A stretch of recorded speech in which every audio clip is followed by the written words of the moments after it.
बार अरब के एक गांव में एक लकड़हारा रहता था। उनका नाम अली बाबा था। वह बहुत गरीब था। एक दिन वे यहाँ पास ही एक पहाड़ के किनारे पेड़ काट रहा था। अचानक उसे कुछ खुर की आवाज सुनाई दी, इसलिए वह गंभीरता और ध्यान से देखने के लिए पेड़ पर चढ़ गया। वहां उसने देखा कि 40 आदमी घोड़ों पर सवार होकर धूल उड़ाते हुए पहाड़ की ओर जा रहे हैं। इन सभी ने चेहरे पर मास्क पहन रखा था। उसने सोचा कि वे चोर होंगे। उसने ध्यान से देखा कि वे क्या कर रहे थे। वे सब पहाड़ के सामने रुक गए। उनमें से एक मुखिया होगा, घोड़े से उतरकर पहाड़ की एक विशाल चट्टान की ओर चल दिया। उसने अपने हाथ फैलाए और कहा, ओपन सीसी। घर्षण की आवाज के साथ चट्टान धीरे धीरे एक ओर हट गई। पहाड़ में एक संकरा रास्ता था। अली बाबा को पता चला कि ये एक गुफा है।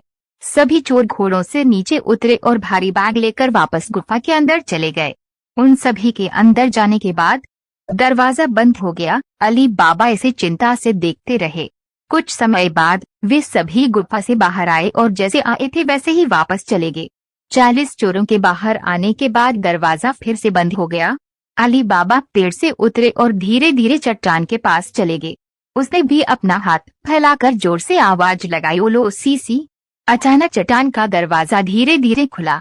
अली बाबा गुफा के अंदर चले गए। दरवाजा फिर बंद हो गया। गुफा के मध्य में अली बाबा ने एक छोटे से मंच पर बहुत सारे बहुमूल्य रत्न और जवाहरात देखे। वहां हर जगह सोने और चांदी के सिक्के भी पाए गए। दूसरी तरफ उसे खुले डिब्बे में हीरे दिखे। अली बाबा आश्चर्य में पड़ गए और उन्होंने एक स्थान पर इतनी मात्रा में धन नहीं देखा। कुछ देर के लिए वह स्तब्ध रह गया, लेकिन बहुत ही कम समय में उसने जितना हो सके उतना सामान एक बोरी में भरा और घर लौट आया। अली बाबा ने अपनी पत्नी को बहुमूल्य रत्नों और सोने से भरी बोरी दिखाई। धन देकर उसकी पत्नी कुछ देर के लिए सदमे में आ गई। उन्होंने कहा, आज से हमारे सबसे बुरे दिन खत्म हो गए हैं। उसकी पत्नी ने उत्तर दिया, हम एक ही दिन में बहुत अमीर बन गए हैं। वह बोरे में रखे धन को तौलना चाहता था। उनकी पत्नी कासिम ओल बाबा के अमीर भाई से वजन मापने की मशीन उधार लेने गई। चूंकि कासिम की पत्नी शकी औरत थी, इसलिए वह जानना चाहती थी कि उसे मशीन क्यों मिली। इसलिए उसने वजन तौलने वाली मशीन के निचले हिस्से में कुछ गोंद लगा दिया। अली बाबा की पत्नी मशीन लेकर आई और सिक्कों को तौला। जब वो वजन कर रही थी तो तले में एक सोने का सिक्का चिपक गया। उसने ये जाने बिना कि मशीन के नीचे एक सिक्का है, मशीन कासिम की पत्नी को लौटा दी। जब कासिम की पत्नी ने मशीन के नीचे सिक्का देखा तो उसे और कासिम को ईर्ष्या होने लगी।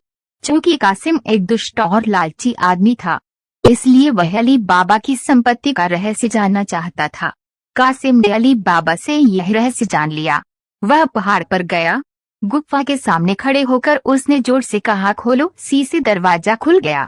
अंदर प्रवेश करने के बाद दरवाजा फिर से बंद हो गया। धन देखकर वे खुशी से चिल्लाया, अब से सभी मेरे हैं। उसने जल्दी से अपना बोरा भरा और दरवाजे के पास आकर बोला, कासी खोलो, लेकिन दरवाजा नहीं खुला। कासी खोलो, उसने फिर कहा, लेकिन दरवाजा नहीं हिला। कासिम चट्टानी दरवाजा खोलने के लिए ओपन सीसी शब्द भूल गया था, इसलिए वह गुफा के अंदर फंस गया। उसने बार बार कोशिश की लेकिन व्यर्थ। कुछ देर बाद 40 चोर गुफा के पास आए। उन्होंने गुफा में प्रवेश किया और गुफा के अंदर कासिम को सोने से भरी एक बोरी के साथ पाया। क्या अंदर एक नया चोर है, उसका सिर काट दो। जब वे बाहर आए तो मुखिया ने ऊंची आवाज में आदेश दिया। उन्होंने कासिम को मार डाला और गुफा के बाहर फेंक दिया। जब वो शाम तक अपने घर वापस नहीं आया तो उसकी पत्नी को चिंता हुई। वह अली बाबा के घर गया और मदद मांगी। वो गुफा के पास गया। उसने चट्टान के दरवाजे के पास अपने भाई का शव देखा। वह रोया, हे भगवान, तुम इतने लालची क्यों थे। वह शव को घर ले गए। उसकी पत्नी ने सोचा कि ये उसके लालच के लिए भगवान द्वारा दी गई सजा थी।